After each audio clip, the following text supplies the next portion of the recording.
first things first, how are you? Good. Yeah, how are you? I'm alright, thank you. Good.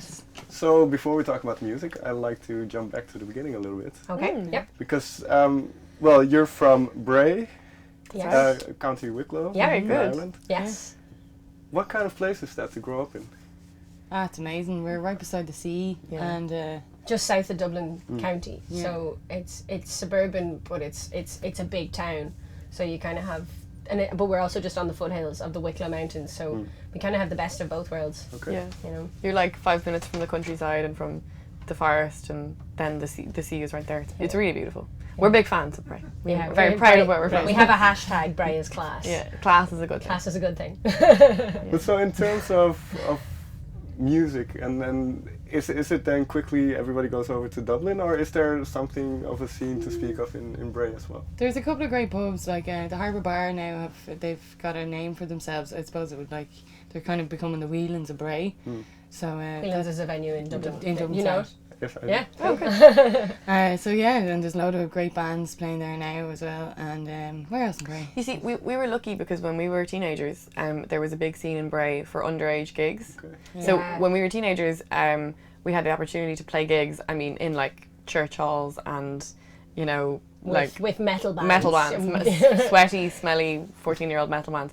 But it was great. It was a really good experience. But that's kind of gone now. So- Can you take me back to one of those gigs? Do you remember one in particular? Yeah, there was one where there was a guy who cried. He came up to us after. Yeah. Really? Yeah. We In a broken hall. Yeah, I remember that gig very clearly. I remember what I was wearing. Yeah. At that time I was playing electric bass. We've gone through a few transitions. Yeah. I was playing electric bass. I was wearing a headband. And I remember we covered that Shangri-La song, you know. Yeah. Seems like the other day. And we also covered The Ocean by Led Zeppelin. Yeah. So it was Weird mix. a of weird songs. mix And of Edge of songs. 17 by Steve. Yeah, Nicks. Steve Nicks, Edge Yeah. of 17. Uh, And then we had songs we'd written that were quite proggy.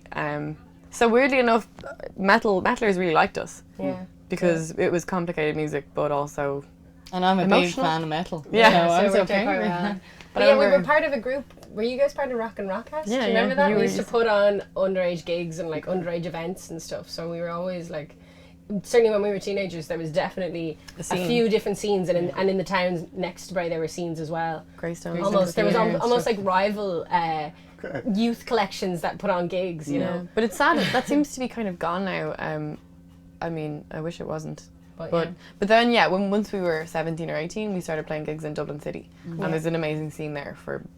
There's a great DIY scene. There's a great there's always opportunities to play gigs. yeah, because and loads of festivals around Loads of Ireland for festivals. independent music specifically. So there's great great places and opportunities to be nurtured as an Irish band. It's great. So, well, you mentioned these underage gigs. So, was it very early on that you know that you wanted to go into music and that you wanted to do? Yeah, I suppose it's ever since we met, really, because we all kind of have the same things in common. We met when we were 12. Yeah. And we all discovered that we love music and that we love singing in harmony, and we grew up with R&B music being on the charts, and then also all of our parents growing up in the same era of classic rock. Bob Dylan and Right. Led Zeppelin and Rory Gallagher. and Queen, and around the same time we were all getting really excited about that music, and then we found each other and we were just like, And it was luck as well. Like Saoirse. Hold on for too long. yeah. Saoirse used to play guitar already, and then I played piano. My brother was a bassist, and I was, trying to be like him. And then you had got a drum kit, like literally just when we just met. So it was the Meant to stars be. aligned. Meant to Yeah. be. Well, you mentioned the harmony. So did that happen kind of coincidentally, or did all three of you wanted to sing and then? I used to sing loads with my sister, and same, and you too, and we would be. I was just able to do it. I was able to harmonize, and then I didn't know anyone else. Well, I knew you could do that, and then when I met you, actually the first day we met, I knew I heard her harmonizing to a song, and I was like, oh, there's someone else who can do it. Yeah, because I would always automatically do it, and then we discovered that we would both automatically do it, and we were like, well, friends for life ever since. Right. Really, like, yeah, it's quite strange, but we've just been the best friends since we met each other. Yep. And so now, a couple of years onward, do you still have secrets from each other? Because you... No. Nah.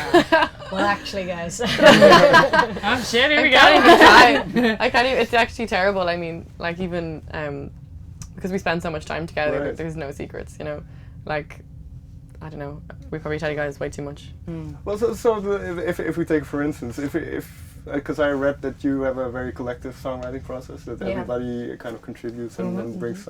So if we take a track from Letter to Willow EP, does everybody know what every song is about in that? Oh sense? yes. Yeah. Oh God, yeah. We even have, you know, sometimes one of us will come forward with lyrics that we have, and another person might have been writing about the same thing because we spend so much time together. We might have experienced the same thing. Yeah. And so sometimes we work on lyrics together, and definitely, like I don't think there's any song that it's like, oh, that's what that's about. It's, you know, even if one of us shows a demo and we're like, that's a cool song, what are the lyrics? Show me the lyrics. What are the lyrics? What's that about? Yeah. But is that an easy thing to do? To show yourself the kind of vulnerable side of yourself? I think at this stage we're all Passive. so vulnerable around each other anyway. It's like the lyrics are like it's fine. I think there's no room for that. Unless it's like a bitchy song about the girls. What? No. Oh, like that one you read. So if you pick one of the tracks, you can pick the one. Well, maybe the one that's most personal to the three of you. How did that come together? Of the EP? Yes. I suppose that'd be Subside, wouldn't it? Yeah, I guess. Yeah.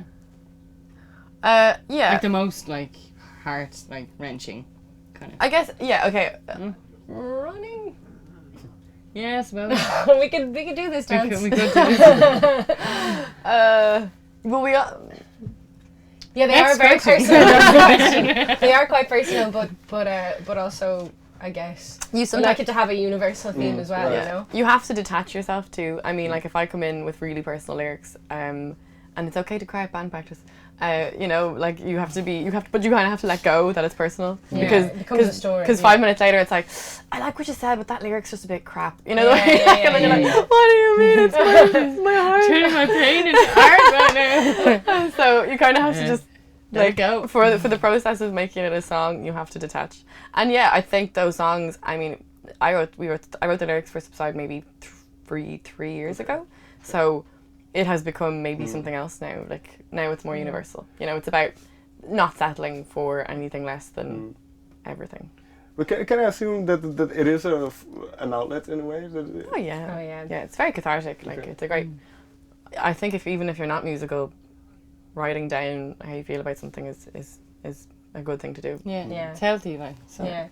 So what is one of the best things that you've heard from a fan or somebody that heard your music, about your music, what they told you? A few people have said to me, we we have a song called Use, and some people have said to me, were you there? Like, you know, were you there in the room when this was happening? Like it resonated so much with them that they felt it was about them. Oh, I see that you've been watching. Yeah. I see. Yeah. Which I think, because I do that with James Blake's new album. When I started listening to that, I was like, he wrote this about me. So I think that's a good, for me that's a huge compliment. If it can relate, if someone else's experience can relate, and then in a way if it helps them get over it. We have a song called Fountains, and a friend of ours on a night out was like, can I curse? Yeah, sure. She was like, it's just such a great song, just about just sitting in your shit. Just sit in your shit. You're heartbroken and just, That's exactly it, I'm glad. That was fun. Not that all of our songs are about heartbreak, but those generally at all, in fact. No, they're about many rare. things. Yeah. But those are obviously the ones that people are like, They relate to they that. really like, you know, it feels like we're saying the same thing as someone else, you know, that kind of heartbreak songs. And musically then, because you mentioned the metal influences and this eclectic kind of mix of music, so do you have rules or do you think about your sound, so to say? Oh yeah. We have done a lot of work over the last 2 years to try and like get a sound that we have to because there's three of us. Yeah. You know? So And we're all three songwriters, and like we want that to be like collaborative.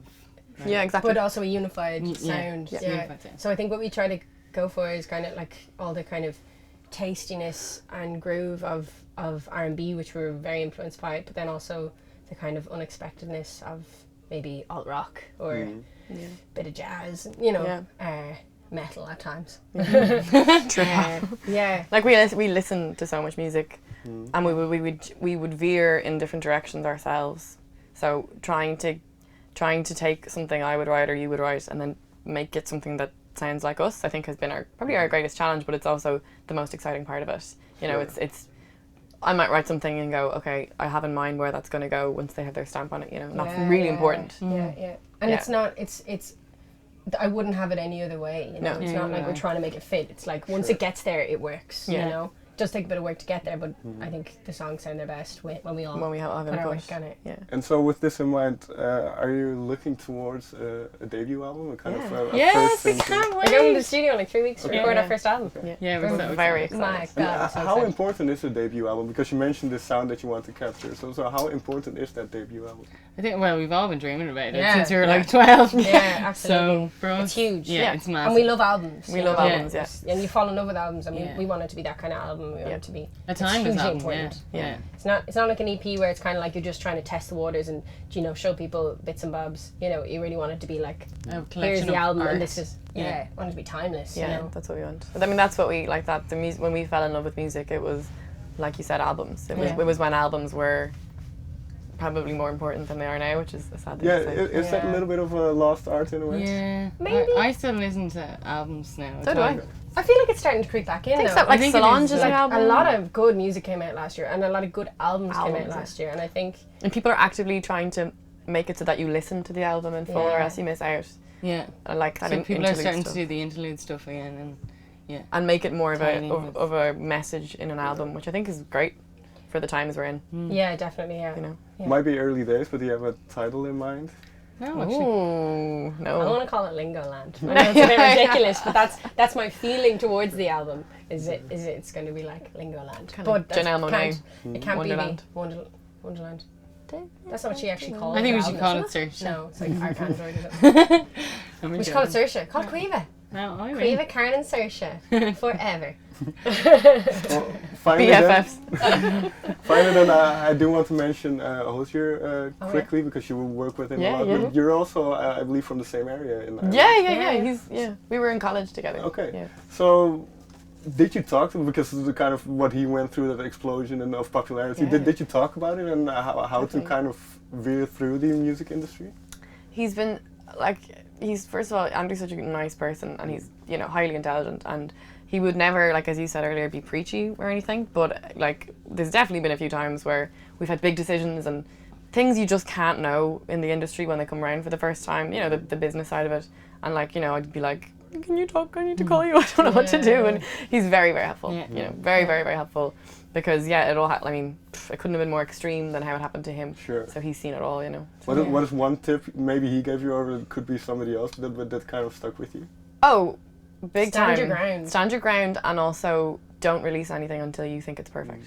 That's his big advice, which we've listened to, you know. Because often you're working with people who have deadlines, or people who aren't as perfectionist about what you are doing, but obviously we are, you know, and we can hear what we don't like about things or whatever, you know. Thank you very much. So Thank you so much. much. Thank you. Thanks. Right? Yay. Thank you.